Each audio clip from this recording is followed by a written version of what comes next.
Everything is sales. Going to the grocery shop is sales. Buying gas is sales. Selling digital products and services is sales. And if you sell anything online and you generate ads to do that, then this video is for you. And what I'm going to show you on screen, you might think might be a bit boring, but it'll make you more sales and more money in your business. Sound fair enough? So it's got to the point now where I think I've actually automated maybe 85 to 90% of the tasks in my business.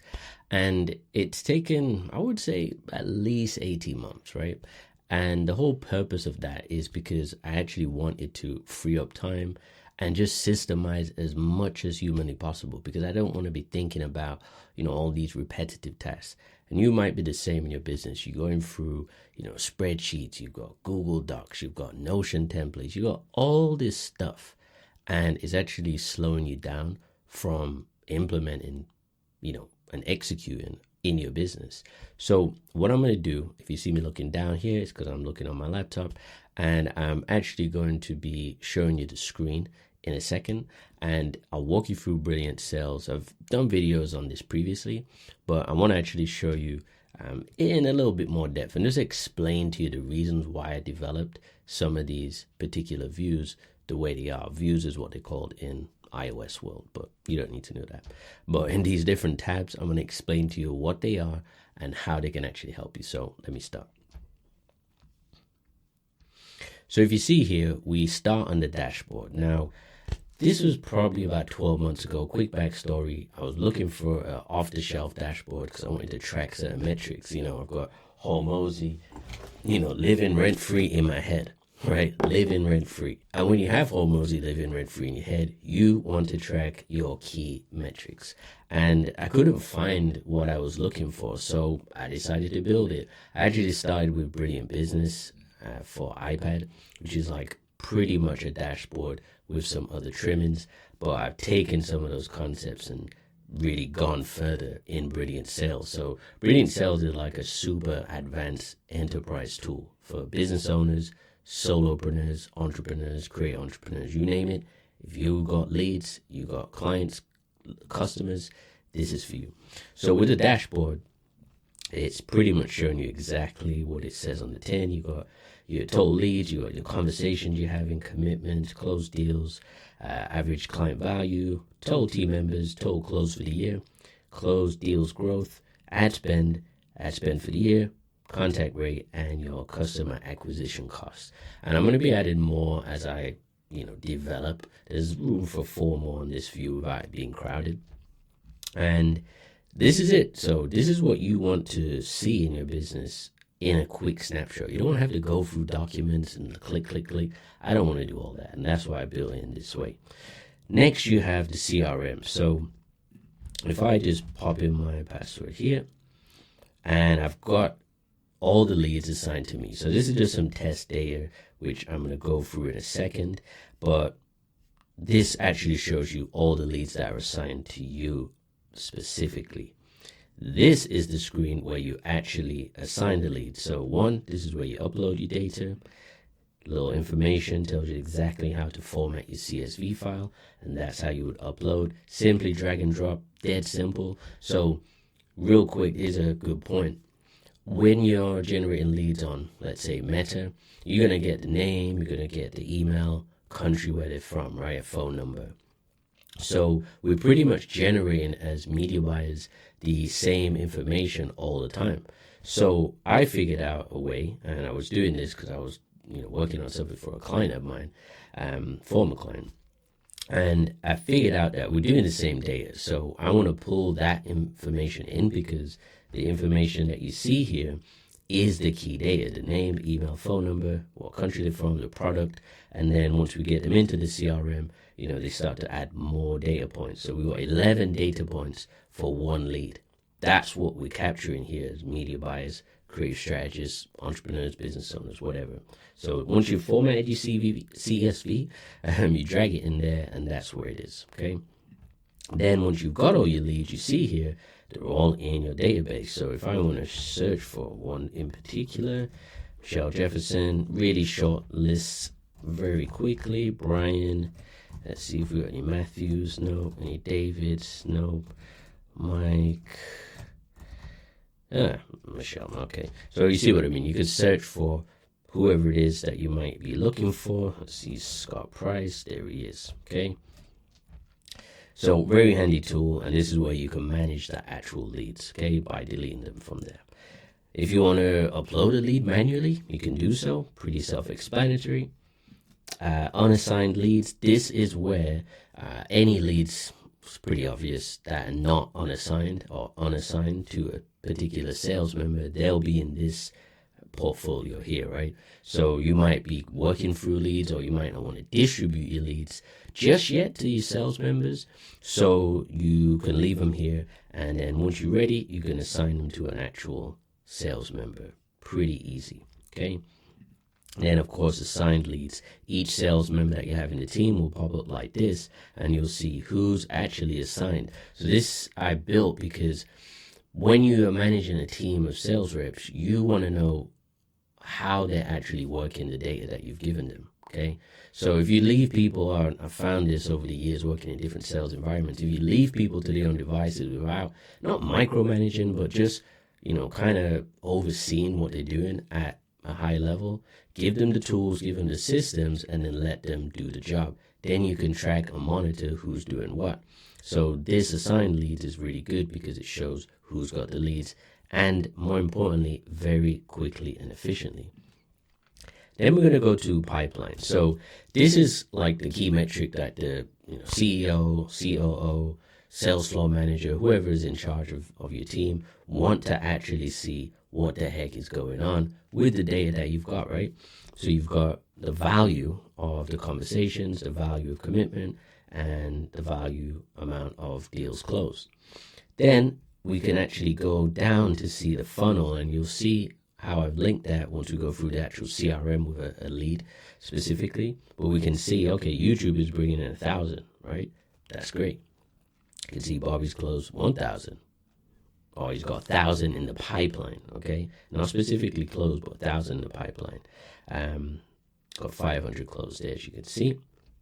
And then, again, the leads pop up here, shows you the funnel, name, stage, pipeline, value, and who it's assigned to. So it's just, again, the key data. We don't have to bombard, your sales members with, tons and tons of clicks. And that's what a lot of sales CRMs and, dashboards and stuff do. They give you so much stuff that's not actually needed. So me actually working in sales environments, a large team of, say, 55 plus was my previous client.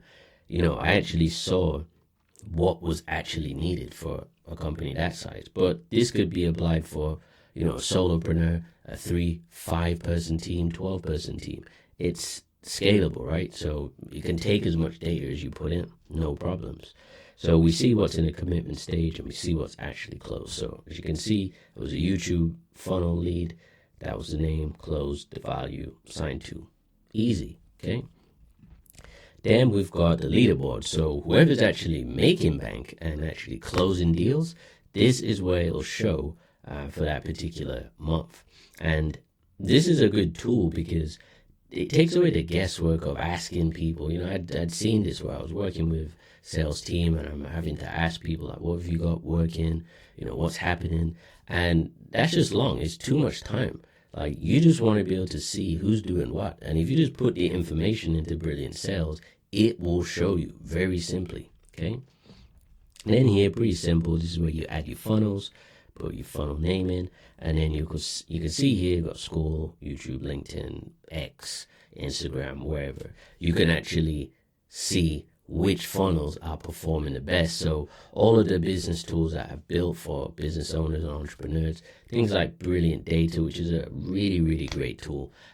Probably that will be scaling up to Mac OS from iPad as well, because I've found that these are really powerful enterprise tools and software, right? So with Brilliant Data, you can track the specific links and see how much clicks each link has got. So once you know that data, you can then put more energy into those specific funnels, right? Then you can simply pop in your products. You can either type this in manually, or you might just want to, have them there, so you see what you're working with, because your products might change. You might increase, you might decrease, whatever, okay? and then simply profile admin. Okay.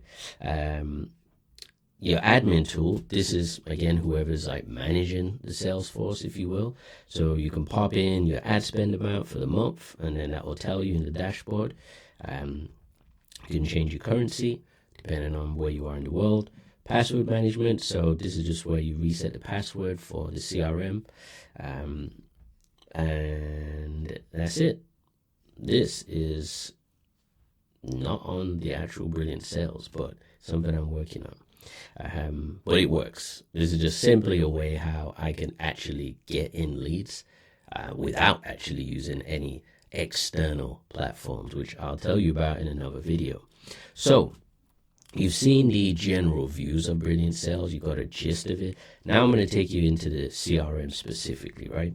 So this is the place where your sales members are actually going to be going through the data on a daily basis, okay? So once you click on the lead, this is your lead view, if you will, and it shows you all the different areas that, you as a sales member would need to fill in. So again, we can choose our funnel. Now, one thing I found with previous CRM, some bespoke stuff, is that, again, if you leave sales members to their own devices, people start developing their own language, their own code, their own shorthand, and it just gets confusing because at a glance, to save time here, time is money, right? At a glance, you don't have time to figure out people's shorthand code.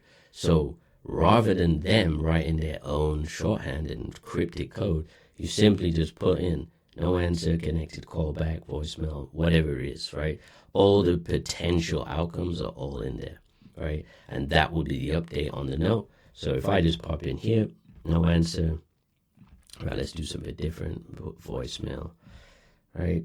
Save, and you can see here voicemail pops up, the date, the time. So again, at a glance, anyone who's looking through this information could see what's going on with the data. And if there's nothing there, then you can pretty much assume that they're not working the leads, right? Because it's tracked and everything's there. Then let's just say now we called again and we got to speak to Brian Osborne, right? And let's just say, okay, Brian, we had a good conversation, we connected. That's a key for the contact rate. So if you do get in touch with someone and you speak, you put connected, right? Once you're making your notes. And let's just say he's put a commitment now. He wants some, creative capitalism strategy, which is my creative media house and agency. Let's just say he's going to spend $2,000, okay? And he wants creative strategy, right? Let's just say I had a great chat with Brian. He really wants to move forward and said he can commit to a $2,000 per month retainer. All right. Let's just say he's sales manager. And I put discovery notes because for any leads, you actually want to, kind of build a storyline, a profile around who you're speaking to, right? So these are just some key things. Once you get great at sales and you start having conversations, then these things will just be extracted pretty easily. So let's just say he's got 2 kids. Let's say he's into soccer. Let's just say he's into business and YouTube. Let's say he owns a house, business, stocks, right? Now, again, some of this information might not be necessary for your particular product or offering, but, it's still good information to get an idea of who you're dealing with as a client. Let's say it's forward thinking, willing to take risks. You might be able to ascertain and glean that information from the conversations that you had. And a memorable note, let's just say he's looking forward to the World Cup. I don't know why that came into mind, but let's say that. Okay. So now we're going to save. So you can save at the top, save at the bottom. And the note has popped up there. So if I go back, And just to show you real quick on the pipeline. So now you can see what's happened here. Some of the data has actually changed. So in our commitment stage, we've got Brian Osborne, okay, 2,000. And you can see it's added up my pipeline value because Brian Osborne is committed to 2,000. So if we go back now to our lead, and let's see what's going on here. Go back to Brian Osborne. Little glitch there, double note. So I will look at that and fix that. No issues. But you can see our notes there. You can see our discovery notes have saved and the commitment stage. So now let's just say we spoke again. Spoke to Brian, or didn't even speak. Let's just say he emailed and paid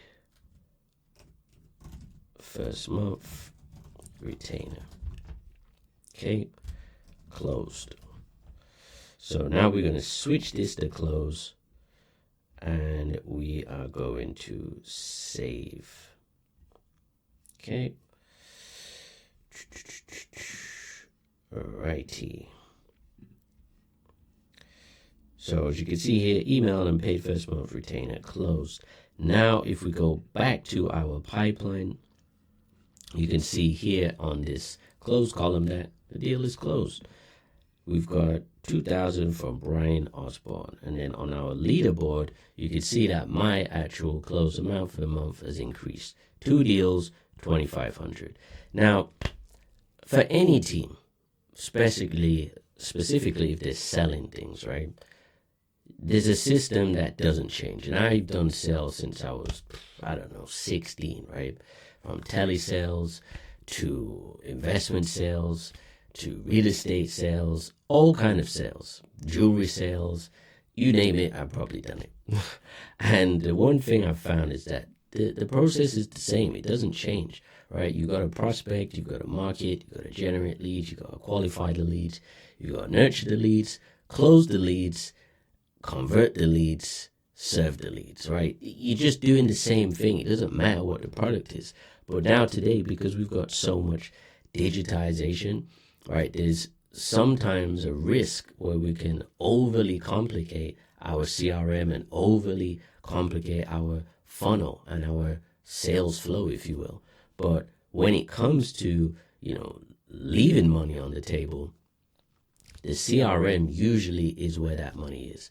People are not following up. People are not, using the data properly. They're not cleaning the data, right? And there's many ways how you can do it. And I'm building more stuff, as you've probably seen at this point, or maybe not. But I have an ecosystem of 13, I think we're up to 14 apps now. And they're really, becoming behemoths. I'll be honest with you, because they're so intense in terms of what they can do, and they're very, very powerful. So if you use them correctly, that's why I said they're going to help you make more sales and they're going to make you more money.